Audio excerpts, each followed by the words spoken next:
Salut à tous. Bon, aujourd'hui je suis revenu sur le site à une dizaine de kilomètres, reprise des semis, toujours dans du maïs là. Donc là je suis dans une parcelle, vous voyez derrière, qui a été désherbée. Je vous explique un petit peu, ici c'est une parcelle qui aurait dû être en colza, que je n'ai pas semé, j'avais préparé au mois d'août pour le semis. Je ne l'ai pas semé étant donné qu'ils ont de chaque fois la pluie se décalée, comme aujourd'hui vous me direz, mais faut bien faire quelque chose.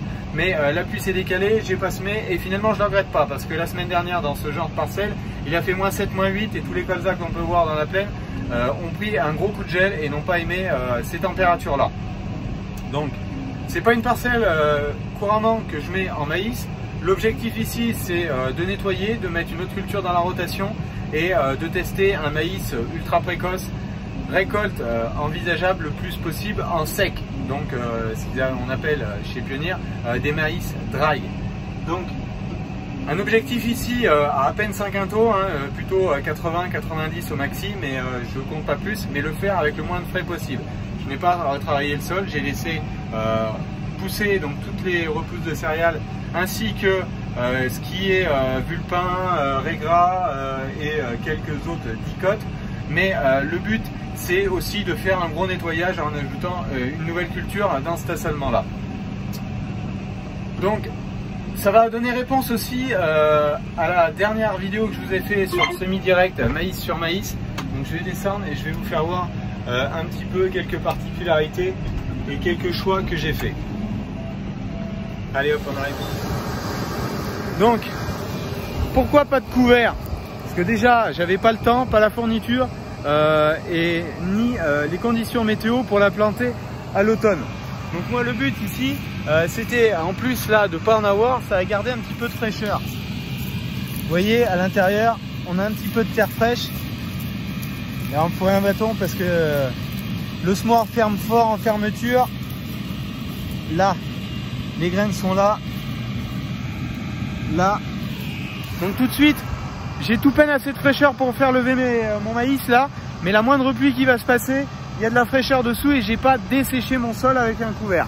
Alors le couvert, vous avez toujours tendance, faut mettre un couvert, faut mettre un couvert. Non, il n'a pas toujours que des qualités.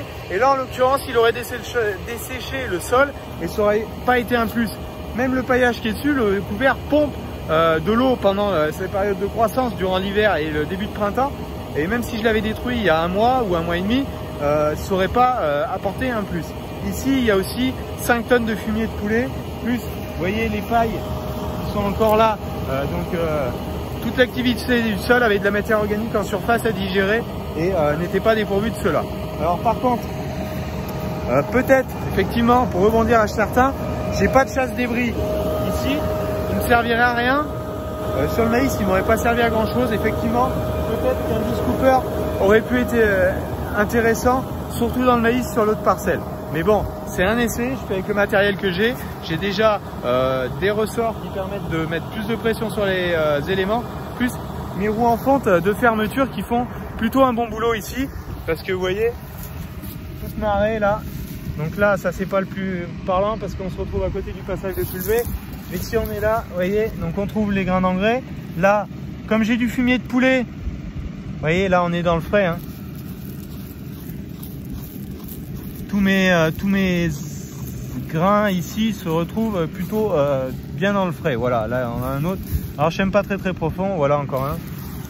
Donc le fumier de poulet ici va apporter un plus. Donc j'ai réduit considérablement, je suis qu'à 40 kg dont mon mélange bulk que je mettais sur les autres parcelles. C'est la même formulation, sauf que là je mets 40 kg au lieu des 80 à 100 kg que je mettais sur le reste.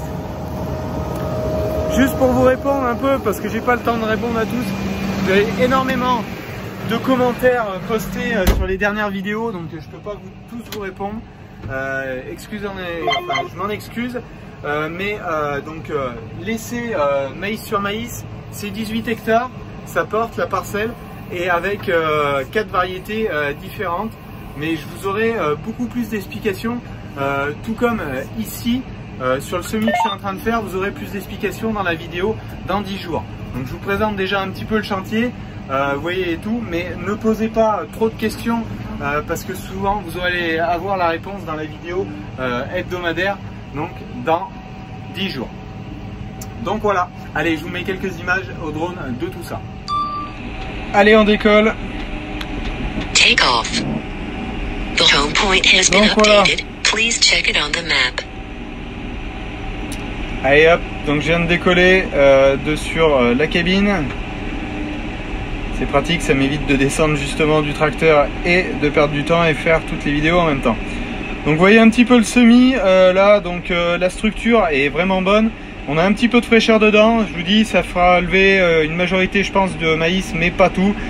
Surtout plus on monte dans la parcelle, là comme je suis en train de faire, plus ça devient séchant. On va dire qu'au stade où je suis là, de la parcelle, on va s'écarter un petit peu du tracteur, vous allez voir, on est à peu près au milieu là. On a plutôt de la bonne terre, et tout le bas là, il y en a un ruisseau derrière les arbres là, juste en bordure. On a de la terre avec de l'alluvion là, qui a plutôt de la soutenue et qui est pas trop mauvaise. Par contre, plus on monte vers le haut, on est sur de l'argilo-calcaire léger, superficiel, pas vraiment de la terre à maïs. Vous voyez, il y avait pas mal, donc il y avait quelques repousses hein, et il y avait quelques... C'est pas que des pertes de la moissonneuse batteuse, je vous rassure, c'est aussi du grain qui était tombé tellement sec l'année dernière. C'est du blé que j'ai ramassé à 10,5 d'humidité. Il y avait des grains qui étaient tombés des épis avec quelques coups de vent. Donc vous voyez, hein, parce que sinon vous verrez vraiment les engins de moissonneuse batteuse et c'est pas forcément le cas. Vous en voyez quelques-uns, mais c'est aussi des vulpins qui sont présents, vulpins et raies-gras. Donc il y a eu un désherbage de fait pour éliminer tout ça, et il a été fait il y a 3 semaines, 1 mois, pour aussi éviter qu'il dessèche trop le sol. Semis, donc comme je vous disais, avec le bulk trémie frontale. Par contre, vitesse de travail, vous voyez, on est à 6 km/h, donc on roule un petit peu plus vite que ce qu'on avait vu dans le semi direct. Alors je vais m'écarter un peu, sinon le drone il bip avec les détecteurs. Vous voyez, mais bon, on a une structure qui est bonne, même qu'on soit à 6,5, même là, on voit pas les éléments, vous voyez, sur la transversale, vous voyez pas les éléments du semoir pianoté. Donc c'est plutôt plan. Bon, il y a eu une préparation, 2 coups de carate, coup sur coup, à cet endroit-là. Allez, donc voilà pour ces quelques images, on retourne en cabine. Donc voilà, vous avez vu quelques images au drone à la vitesse où j'évoluais. On est à 6,5, même 7 à des moments, donc ça va plutôt pas mal. Et ça fait, on a une précision, une régularité de profondeur de semis. Bon, du fait que ça a été travaillé pour le colza et que je ne l'ai pas retouché, le sol s'est rehumidifié durant l'hiver de façon homogène. Donc ça favorisera aussi, je pense, pas mal la levée. Bon, je voulais juste simplement y appuyer un certain point. Moi, j'ai 2 sites qui sont à 50 km avec des sols, si on prend sur le papier en analyse, avec le même pourcentage d'argile et qui ne réagissent pas pareil. Donc faites attention dans les commentaires, vous pouvez avoir fait des essais. Ce qui est vrai chez vous n'est pas forcément chez moi. Et ce qui est vrai chez moi que je présente, je ne dis en rien que c'est la solution qu'il faut suivre. Je présente simplement mes essais, ce que je peux faire chez moi, dans mon contexte, avec le climat que j'ai et avec les sols que j'ai. Donc c'est forcément simplement pas une référence à tenir et des choses à faire forcément chez vous, parce que vous avez sûrement un contexte qui est totalement différent. Donc ce qui est vrai, l'apogée des couverts, les couverts peuvent apporter certaines choses, mais peuvent aussi avoir certaines contraintes. La preuve en est, c'est ici cette année, on aurait eu des choses, on aurait asséché encore plus le sol et on ne profiterait pas justement d'un sol nu qui permet de faire lever toutes les adventices pour éliminer et réduire le stock semencier de ce sol là. Ça, c'est une parcelle que j'ai repris il y a 6 ans, c'est la première année où que je mets en maïs pour justement essayer de désherber. Je fais le choix aussi de prendre une variété ultra précoce, plus précoce que ce que j'ai l'habitude de semer. Le but, c'est réduire les charges au maximum. Là, je n'ai pas refait d'autre travail du sol, j'ai simplement 2 passages de carate pour le colza, j'ai rien fait d'autre si ce n'est l'intervention de désherbage que vous voyez derrière et le semis. Donc le but, c'est réduire les charges au maximum, désherber et allonger un petit peu la rotation ici. Voilà. Allez, moi je vous dis à la prochaine vidéo en espérant que ça vous ait plu. Ciao, bye bye.